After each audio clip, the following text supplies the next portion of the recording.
Welcome to a special episode of Daily Boss Live celebrating a better you. Let's talk about our physical health, fitness, and the way we exercise looks different for everyone. But social media and toxic gym culture tend to have a very limited view of what fitness is and what the ideal body should be. Like thinking that the only purpose of working out is to lose weight, and that pushing yourself is more important than rest and listening to your body. The consequences: many people who go to the gym feel unwanted, or they feel judged, and some even avoid going to the gym entirely. Have you ever? Okay, you're raising your hand. Yeah, Go. I don't go to the gym. I do not go to the gym, and I'm someone that I'm pretty out there. I'm pretty extroverted. I'm pretty brave. I'm on live TV right now. Oh my God, no, I'm just kidding. And I don't feel good. I feel looked at. I feel lost, and I feel like there's no one to be like, hey, are you lost? Like there's no help there at all. Let me ask you this, because I swear to you, I feel this way when I'm at the gym, because I'm proud of people that put their, practice what they preach. So when there's a heavier set person, I want to tell them, like, hey man, I'm proud of you, keep going, whatever it is. But I feel like that's kind of a jerk move. Because we want to disappear. Yeah, do you know what I'm saying? Yeah, I don't know. It's like saying to a veteran, hey, thanks for your service, but I don't want to bother you. You know what I mean? I would just giving a blessing and maybe not say it to them. Because you kind of, at the same time, you want to feel cool and you kind of want to disappear at the same time. To me, it's But would you like motivation or no? Not if I didn't know you. Okay. No. That makes Does that make sense? Is that totally. okay? I think both are comfortable. I don't say anything. But I know you're being intentionally nice. But I think, I'm not Lou Ferrigno or Zac Efron, whoever's watching. No, I think there's also There's a difference great because calves. Sorry, a lot of people will do like group fitness and stuff like that, and I did that for a long time.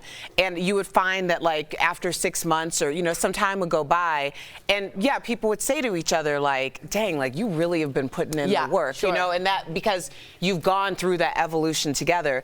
But it took me a long time to get back into the gym. I actually was I had someone coming to my house because I had such an aversion to going back to the gym, because for me psychologically, after doing fitness competitions for years, I started to equate my value as a person to what I looked like when I got on stage.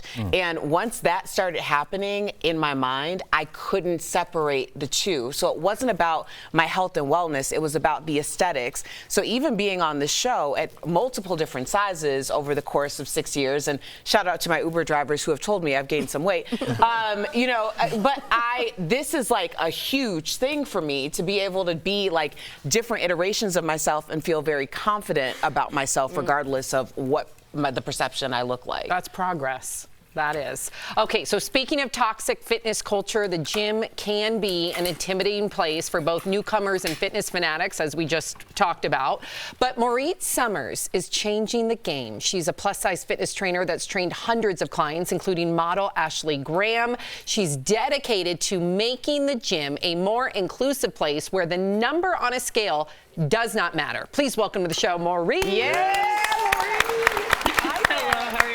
We're so glad to have you. I wanted to find out, how did you first get into working out? What was your inspo?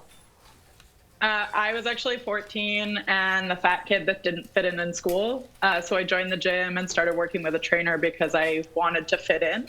And the fitness journey has changed dramatically over the years. Yeah, that's true. Well, can I ask you this? What was your experience like when you first became a trainer? Not great. A lot of bullying, a lot of doubt from people thinking that I wouldn't succeed as a trainer.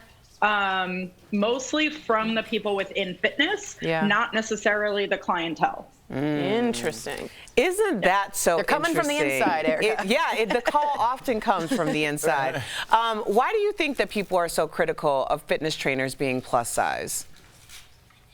Because I still think, unfortunately, the world of fitness believes that the goal is weight loss and that the goal is to look a certain way. And so that if I don't look that way, how could I possibly help you?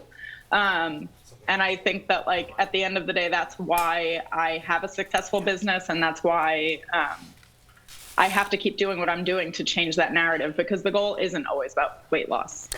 I love what you're doing. And if you, I noticed you were listening to our conversation before we started. Do you mind me asking you, is it okay for someone I don't want to say like me because I'm not trying to make this about me, but to motivate someone that is plus size at the gym, and I mean extremely plus size, to give them a little extra motivation to say, hey, I'm proud of you, you know, I just wanted to let you know that. Or is that being a jerk? I think I have two answers to that. One is I'm not sure there's a differentiation between extremely plus size and plus size because, again, that's like us putting a narrative we are putting the narrative on what that person is going through. I do think that like a high is fine. I don't think we need to say oh, you're doing great. I think that like most people that are intimidated by the gym are intimidated by the gym. And so if we just made people feel welcome, that was enough. So I don't think there need to be big words. Just a hello is perfect. Okay, well, Jeff, I'm going to quit the gym. So I so appreciate your sincerity and always wondering what the right thing to do is, because we know it always comes from your heart. And I just think. Well, I understand it makes me look like a jerk. I'm used to it at this point. No. But that's really what I'm thinking. Honest to God, I like to motivate people. I like to help people. I like being motivated. So when I see someone, I'm like, hey, you know, I would like Absolutely. that. I get you. Yeah. So I want to use myself as an example. I'm probably about 250 pounds. And so you might see me and say, oh, look at that plus size woman. She's doing great. But I'm no different than the person next to me.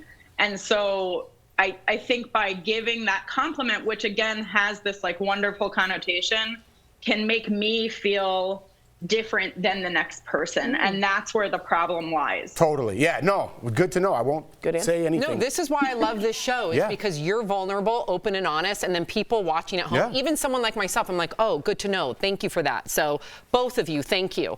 Let me ask you this though: why do you think a scale is a toxic place? Because there's lots of reasons. The first thing that comes to mind for me is that we put this number in our head that we have to hit, or that we have to be in order to be our best selves. For me, for a long time, it was like, I have to be under 200 pounds, but that's such an arbitrary number. It has nothing to do with anything. So if I'm always trying to hit that number, I'm then gonna do everything possible to be 200 pounds. And that includes dieting and extreme fitness and all of the above. So the scale just, there's so many other numbers. There's so many other ways to be healthy, and the scale does not have to be one of them. So then talk to us about reframing it. What should people focus on instead of the number on the scale? I think focusing on goals is a great one. So wanting to be able to walk a mile, wanting to be able to run a mile, wanting to be able to do 5 push-ups, 10 push-ups. Wanting to be able to get to the gym 5 times a week or move 5 times a week. Those are all goals. And so you can always progress on movement goals. And that's going to keep you motivated. Well, you know, motivation is important, and you're talking about getting to the gym 5 times a week, working out 3 to 5 times a week. That's great. But what if somebody says, what's the first step that I can take to start working out, because I am intimidated about going to the gym? So yeah, 5 days a week seems like a long way away. I'm just trying to get there once. Absolutely. Number one, no one has to go to the gym, right? I may love the gym, but the fitness does not have to be at the gym. There's this beautiful world outside. My living room setup is right here. I thought you were in a studio. So that's your living room? That's amazing. This is my wow. This is my living room. So number one, you don't actually have to go to the gym, but the first step is really literally starting. And so if that means you're going to put your sneakers on and get on the floor and move for 5 minutes, or if that means you're going to walk around the block for 10 minutes, that's a start. That's all you have to do to get yourself going. I love it. And we only have 30 seconds left, but you mentioned this and I want to get to it. You don't have to go to the gym. So tell us, what are some of the best at-home exercises that you can do if you don't have access or you don't want to go to the gym? Well, there's lots of online programs. I happen to be featured on Lululemon Studio, so if you want to work out with me. Congrats.